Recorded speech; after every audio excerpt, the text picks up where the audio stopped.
ఐటీలో ఎంట్రీ కావాలా? Trainee software engineer గా అజా కోడింగ్ ట్యూటర్ లో 2 వీక్స్ ట్రయల్ పీరియడ్ లో వెంటనే చేరండి. Hello my dear friends, welcome to Suman education TV. నేను మీ కర్ణాటి అశోక్ చక్రవర్తి. ఇంగ్లీష్లో ఇంకొక టాపిక్ ఉంటుంది మై డియర్ ఫ్రెండ్స్, అది కూడా ఓన్లీ ఇంగ్లీష్లోనే ఉంటుంది. దాన్ని కూడా చాలామంది ఇంపార్టెన్స్ ఇస్తారు. అదేంటో తెలుసా? ఇది చూడండి, ప్రొనౌన్సియేషన్. ఇది చాలామంది అనడం కూడా రాంగ్ అంటారు. ప్రొనౌన్సియేషన్ అని అంటారు కొంతమంది. అది ప్రొనౌన్సియేషన్ కాదు. ఎందుకంటే ప్రొనౌన్స్ అంటాం కదా, వర్డ్స్ని కరెక్ట్గా ప్రొనౌన్స్ చేయాలి అంటాం. అది అనొచ్చు, అలా వర్డ్స్ని కరెక్ట్గా ప్రొనౌన్స్ చేయాలి అనొచ్చు. కానీ మనం ఎప్పుడైతే వర్డ్ రాసామో this is called pronunciation, this is not pronunciation. ఇది కూడా చాలామంది నేర్చుకోవాలనుకుంటారు. అయితే ఇందులో ఎలా మనం అంటే కొంచెం ఫొనెటిక్స్ నేర్చుకుంటే, ఫొనెటిక్స్ ప్రాక్టీస్ చేసుకుంటే వస్తుంది. ఇది చూడండి ఒకసారి. దీన్ని ఎలా అంటారు? చాలామంది దీన్ని ఎలా అంటారు అన్నది మీరే ప్రాక్టీస్ చేయండి. దీన్ని కన్వర్జేషన్ అంటారు. కన్వర్జేషన్. ఇది కన్వర్జేషన్ కాదు, కరెక్ట్గా వినండి. ఇది కాన్వర్జేషన్. ఇది ఏంటి అంటే కాన్వర్జేషన్. ఓకే, ఇలాగే కొన్ని డిఫరెంట్గా ఉన్న వర్డ్స్ మీకు కనిపించేది ఒక విధంగా కనిపిస్తాయి, కానీ మీరు అనాల్సింది ఒక విధంగా. దీన్ని నేను మిమ్మల్ని అనమన్నాను అనుకోండి, ఎలా అంటారు? మీరు ఎలా అంటారు చెప్పండి? ఇది మనకు కనిపిస్తుంది ఎలా అంటే ఎన్ సూట్ అన్నట్టు కనిపిస్తుంది. ఎన్ సూట్. ఓకేనా? యాక్చువల్గా ఇది ఎన్ సూట్ కాదు. ఇది నేను మీకు కరెక్ట్గా ప్రొనౌన్సియేషన్ రాస్తాను. ఇది చూడండి, ఆన్ స్వీట్. ఎలా అనాలి అది? On sweet. ఆన్ స్వీట్ అంటే అర్థం ఏంటి అంటే, ఒక రూమ్ ఏదైతే ఉందో, ఒక వాష్రూమ్ ఉందనుకోండి. ఒక వాష్రూమ్ ఒక ప్రైవేట్ రూమ్కి అటాచ్డ్ ఉంటే దాన్ని ఆన్ స్వీట్ అంటారు. The room is with on sweet అంటాం. అంటే అర్థం ఏంటి అంటే, ఆ రూమ్ ఉంది చూడండి, దానికి వాష్రూమ్ అటాచ్డ్ ఉంది అని అర్థం. దాన్ని కొంచెం పాష్ లెవెల్లో అంటారు అనమాట, ఆన్ స్వీట్. ఇంకొకటి కూడా ఒక వర్డ్ మీరు చూస్తే ఆశ్చర్యపోతారు. ఏంటంటే ఇది ఎలా అంటారు మీరు? ఇది చూడంగానే మీకు ఎలా అనిపిస్తుంది? ఎంటెంటే. ఎంటెంటే అన్నట్టుగా అనిపిస్తుంది. ఓకే, లేదా ఎంటెంట్ అన్నట్టుగా కనిపిస్తుంది. కానీ యాక్చువల్గా ఇదేంటో తెలుసా?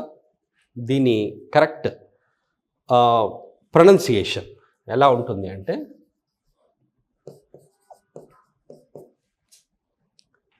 ఆంటాంట్. కరెక్ట్ ప్రొనౌన్సియేషన్ వచ్చేసి ఆంటాంట్. మీరు చూడండి, ఆ వర్డ్ చూడండి, దాని ప్రొనౌన్సియేషన్ చూడండి, ఆంటాంట్ అనాలి. అయితే దీని మీనింగ్ ఏంటి అంటే అండర్స్టాండింగ్. ఇది understanding between countries. Understanding between countries. ఇదేంటి? Attached washroom.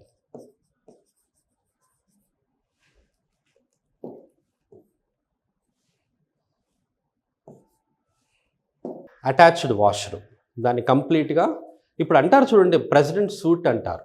ప్రెసిడెంట్ సూట్ అంటే ఏంటి అర్థము? అదే అనమాట. యాక్చువల్గా అతనికి అన్ని ఫెసిలిటీస్ ఉన్నాయి, అన్ని అమ్యూనిటీస్ ఉన్నాయి అని అర్థం అనమాట. సరే, ఇంకొక వర్డ్ చెప్తాను మీకు, అది ఎలా ఉంటుందో చూడండి. You might have seen that word.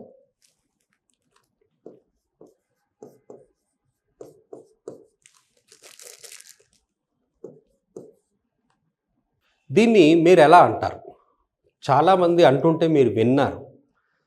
Business expert అని అర్థం. దీని అర్థం ఏంటి అంటే, బిజినెస్లో మంచి నాలెడ్జ్ ఉన్న వ్యక్తి అని అర్థం. అ నాలెడ్జబుల్ బిజినెస్ మ్యాన్ అనొచ్చు, అ టాలెంటెడ్ బిజినెస్ మ్యాన్, అ స్కిల్డ్ బిజినెస్ మ్యాన్ అనొచ్చు.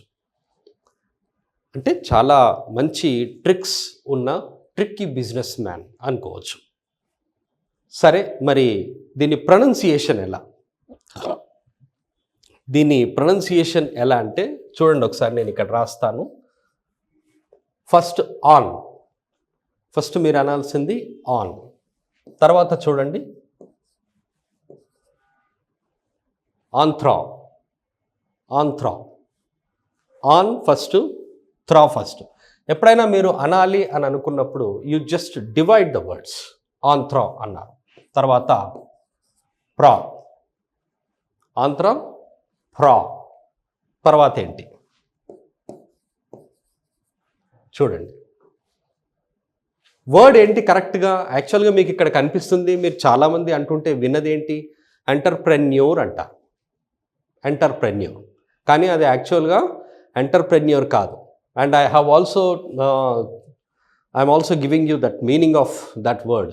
ద కరెక్ట్ వర్డ్స్ మీనింగ్ ఏంటి అంటే బిజినెస్, నాలెడ్జబుల్ బిజినెస్ మ్యాన్ అని అర్థం.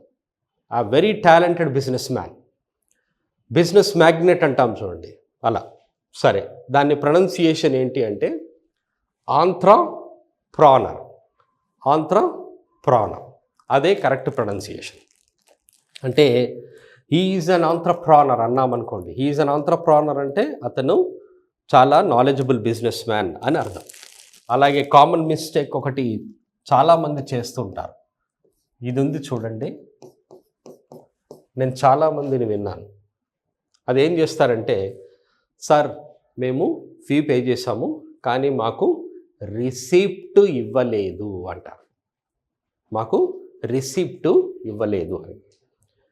కొంతమంది లెక్చరర్స్ కూడా వచ్చేసి ఏమంటారంటే, హే మీరు ఫీజు పే చేసి రిసిప్ట్ తీసుకున్నారా అంటారు. రిసిప్ట్ అంటే యాక్చువల్గా ఏంటంటే ఇక్కడ కరెక్ట్ ప్రొనౌన్సియేషన్ చెప్తాను. నేను ఇక్కడ రాస్తాను కరెక్ట్ ప్రొనౌన్సియేషన్, RIS. ఏమవుతుంది ఇది? రిస్. ఓకేనా? రిస్. ఇక్కడ మనము బ్రేక్ ఇచ్చేద్దాం. రైట్, ఏమైంది? రిసీట్. మళ్ళీ ఇక్కడ ఓకే. ఇప్పుడు ఏమైంది చూడండి, రిసీట్. అంటే మీరు ప్రొనౌన్స్ చేయాల్సింది ఎలా? రిసీట్.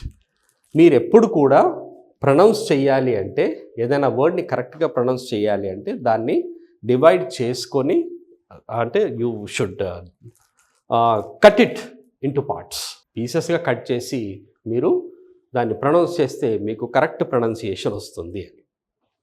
రైట్, కాబట్టి రాంగ్గా ప్రొనౌన్స్ చేయకుండా ఇలా కరెక్ట్గా ప్రొనౌన్స్ చేసే విధంగా ట్రై చేయండి మై డియర్ ఫ్రెండ్స్.